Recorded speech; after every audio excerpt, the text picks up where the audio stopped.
ठीक है, तो आज हम करेंगे parties and the party system के क्वेश्चन आंसर्स जो पेपर पॉइंट ऑफ व्यू से बहुत ही इम्पोर्टेंट है। ठीक है, इससे पहले जो है the era of one party dominance के भी क्वेश्चन आंसर्स मैंने वीडियो अपलोड कर रखी है, वो भी इसी यूनिट के अंदर है, तो उसको भी चेक कर लेना पहले और उसके बाद ये देखना। ठीक है, तो क्वेश्चन है what were the factors that led to the popularity of Indira Gandhi's government in the early 1970s। ठीक है, तो क्या क्या फैक्टर थे जिसकी वजह से इंदिरा गांधी की गवर्नमेंट जो है वो 1970s के अंदर पॉपुलर हो गई थी, ये है क्वेश्चन। ठीक है, तो आंसर है जो फर्स्ट पॉइंट है, Indira Gandhi vigorously campaign for implementing the existing land reforms. ठीक है, तो इंदिरा गांधी के पास जो है ये एक पॉइंट था कि लैंड रिफॉर्म्स को लेकर, ठीक है, जो अभी तक लागू नहीं हुआ था, तो उन्होंने जो है जब कंपेनिंग करी थी तो उनके पास ये मुद्दा था तो लैंड रिफॉर्म्स का, ठीक है, इसको इम्प्लीमेंट करने का। ठीक है, नेक्स्ट पॉइंट है Indira Gandhi's government recommended the dissolution of the Lok Sabha in December 1970। ठीक है, तो ये मैंने नोट्स में भी समझाया था कि कांग्रेस के स्प्लिट के बाद जो है इंदिरा गांधी को जो है सपोर्ट की ज़रूरत थी गवर्नमेंट के अंदर, तो इसलिए उन्होंने खुद ही जो है ये रिकमेंड किया था कि लोकसभा जो है वो डिज़ोल्व हो जानी चाहिए। थर्ड जो पॉइंट था the establishment of Bangladesh add to her popularity. उसी टाइम पर जो है पाकिस्तान बांग्लादेश क्राइसिस हुआ था, जिसके अंदर क्या हुआ था कि जो ईस्ट पाकिस्तान था वहाँ उसको जो है इंडिया ने स्ट्रांगली सपोर्ट किया था और तब फॉर्म हुआ था बांग्लादेश। हमें पता है कि बांग्लादेश जो है वो पहले पाकिस्तान का पार्ट था, जो बाद में जो है जाकर बांग्लादेश बना। ठीक है, नेक्स्ट जो है हमारा पॉइंट है the Indira Gandhi and her government were seen as the protector of poor and the under privilege. ठीक है, तो इंदिरा गांधी की गवर्नमेंट को पुअर और अंडर प्रिविलेज लोग हैं वो एज अ प्रोटेक्टर देख रहे थे। ठीक है, क्वेश्चन है what do you mean by the term syndicate, what role did it play in the Congress party. Syndicate का मतलब क्या है और इसका क्या रोल था कांग्रेस पार्टी के अंदर। तो सिंडिकेट जो है वो एक इनफॉर्मल नेम था जो कांग्रेस के जितने भी इन्फ्लुएंशियल पावरफुल लीडर्स थे ना उनको दिया गया था। ठीक है, तो इसके अंदर जो है के कमराज थे जो तमिलनाडु के फॉर्मर सीएम थे और उस टाइम पे कांग्रेस पार्टी के प्रेसिडेंट भी थे। इसमें बहुत सारे पावरफुल लीडर जैसे एन संजीव रेड्डी, एस के पाटिल और भी बहुत सारे लीडर्स थे। ठीक है, तो क्या हुआ था सिंडिकेट की मदद से, सिंडिकेट के सपोर्ट से लाल बहादुर शास्त्री और इंदिरा गांधी जो है वो प्राइम मिनिस्टर बने थे उस टाइम पे, क्योंकि वो कांग्रेस के ही पार्ट थे और कांग्रेस के पावरफुल लीडर्स भी थे। ठीक है, उसके बाद इंदिरा गांधी की गवर्नमेंट जब फॉर्म हुई पे जो है जो उनकी पॉलिसी फॉर्मुलेशन और इम्प्लीमेंटेशन के अंदर भी जो है उनकी बात मानी जाती थी। ठीक है, उसके बाद जो कांग्रेस की स्प्लिट के बाद जो सिंडिकेट थे उन्होंने कांग्रेस ओ बना ली थी और जो ग्रुप था जिसको लीड कर रही थी इंदिरा गांधी उन्होंने बना लिया था कांग्रेस आर। नेक्स्ट क्वेश्चन है explain any 3 causes of the split in the Congress party in 1969। 3 causes क्या थे जिसकी वजह से कांग्रेस पार्टी में जो है वो स्प्लिट हो गई थी कांग्रेस पार्टी। पहले तो क्या हुआ था कि जो जाकिर हुसैन थे उस टाइम के प्रेसिडेंट, ठीक है, उनकी डेथ के बाद जो है जो प्रेसिडेंट की पोस्ट थी वो खाली हो गई थी सीट। ठीक है, और कांग्रेस जो है उन्होंने जो है एन संजीव रेड्डी को नॉमिनेट कर दिया था कांग्रेस की तरफ से। ठीक है, और इंदिरा गांधी जो है वो ये बिल्कुल नहीं चाहती थी कि वो जो है प्रेसिडेंट बने, तो इसलिए उन्होंने जो है उस टाइम पे जो वाइस प्रेसिडेंट थे वीवी गिरी उन्हें इनकरेज किया कि वो अपना नॉमिनेशन जो है फाइल कर दें प्रेसिडेंट के लिए। ठीक है, तो नेक्स्ट है कि इंदिरा गांधी जो है वो वीवी गिरी को सपोर्ट कर रही थी, वो चाहती थी कि वो जो है प्रेसिडेंट बने इंडिया के, और ऐसा हुआ भी। ठीक है, वो जो है जीत गए और संजीव रेड्डी जो है वो हार गए थे उस टाइम पे। ठीक है, और उसके बाद ही जो है कांग्रेस जो है उसमें दरार आ गई थी और कांग्रेस जो है वो स्प्लिट हो गई थी।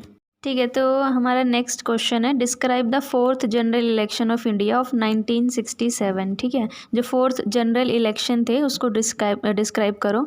तो इसमें आंसर है कि there was a severe economic condition in the country. ठीक है, उस टाइम इकोनॉमिक कंडीशन जो है वो बहुत ही अच्छी नहीं चल रही थी कंट्री में, मानसून रेन की वजह से, ड्रॉट की वजह से, और बहुत ही ज़्यादा फूड शॉर्टेज हो गई थी उसकी वजह से। ठीक है, और उसी टाइम पर क्या हुआ, जो नॉन कांग्रेस पार्टीज़ थी उन्होंने जो है एक ग्रेट अलायंस बना लिया था, ग्रैंड अलायंस बना लिया था।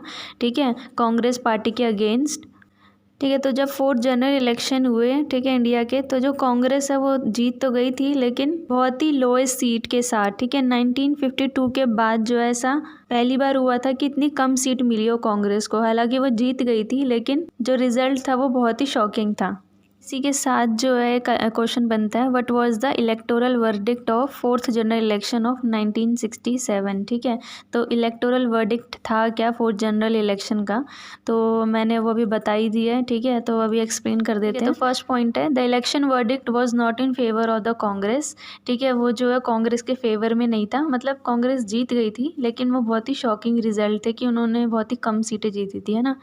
The result jolted the Congress both at the national and state level, दोनों स्टेट और नेशनल लेवल पे जो रिजल्ट था वो बहुत ही शॉकिंग था कांग्रेस के लिए। सेकंड है, half the ministers in Indira Gandhi cabinet were defeated.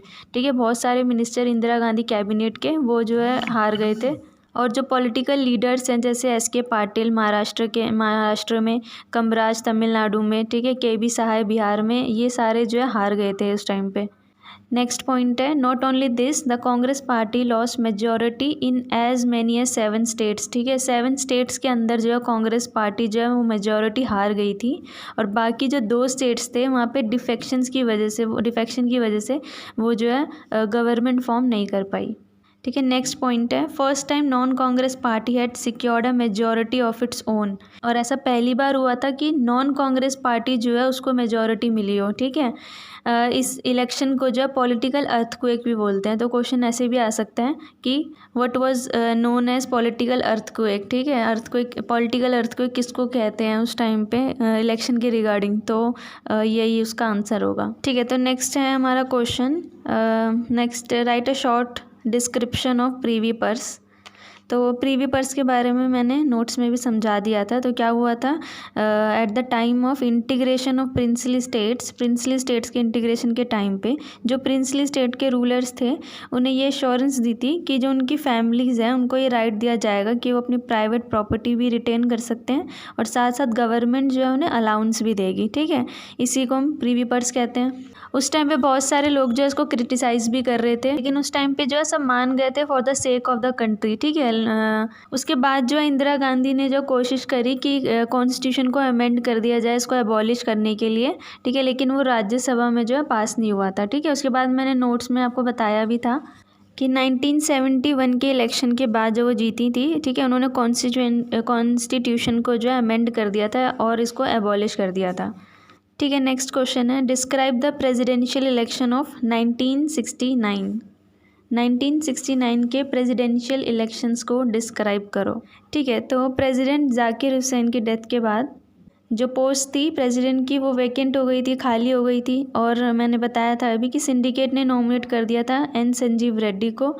ठीक है, लेकिन इंदिरा गांधी क्या चाहती थी कि उस टाइम पे जो वाइस प्रेसिडेंट थे वीवी गिरी, वो जो है वो प्रेसिडेंट बने, और वो उनको सपोर्ट कर रही थी। ठीक है, तो जो कांग्रेस पार्टी के जो प्रेसिडेंट थे उस टाइम पे एस निजलिंगप्पा, ठीक है, उन्होंने सारे कांग्रेस एमपीज और एमएलएस को कहा कि वो जो है संजीव रेड्डी को वोट करें। ठीक है, लेकिन जो सपोर्टर थे इंदिरा गांधी के उन्होंने रिक्वेस्ट करी फॉर अ स्पेशल मीटिंग। ठीक है, जिसके अंदर वो डिस्कस करते। तो उस टाइम पे प्राइम मिनिस्टर ने openly she called for a conscience vote, जिसके अंदर जितने भी एमपी और एमएलएस थे कांग्रेस के वो फ्री थे कि कैसे भी वो वोट कर सकते, जैसे वो चाहे वो वैसे वोट कर सकते हैं। ठीक है, और फाइनली वीवी गिरी जो है वो जीत गए थे प्रेसिडेंशियल इलेक्शन।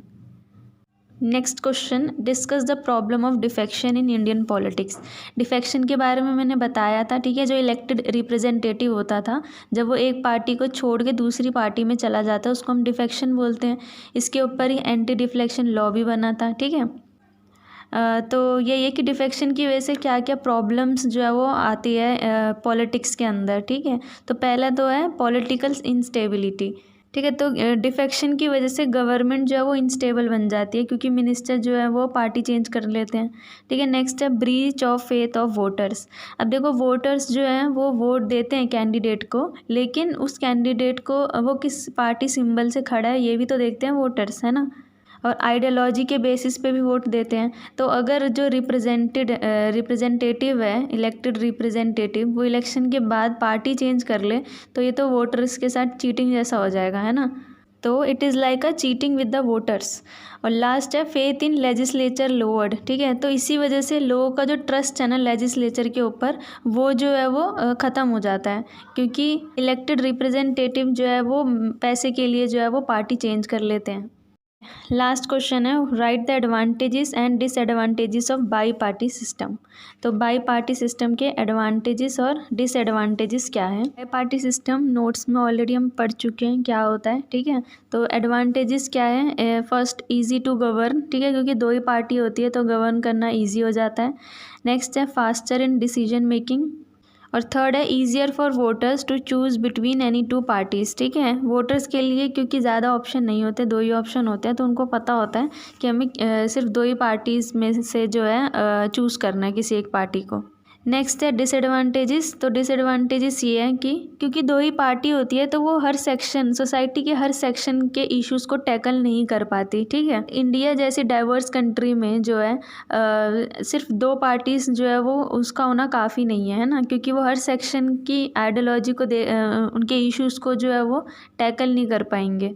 और दो पार्टी जो है सोसाइटी की सारी आइडियोलॉजीज़ को जो है रिप्रेजेंट नहीं कर सकती, है ना।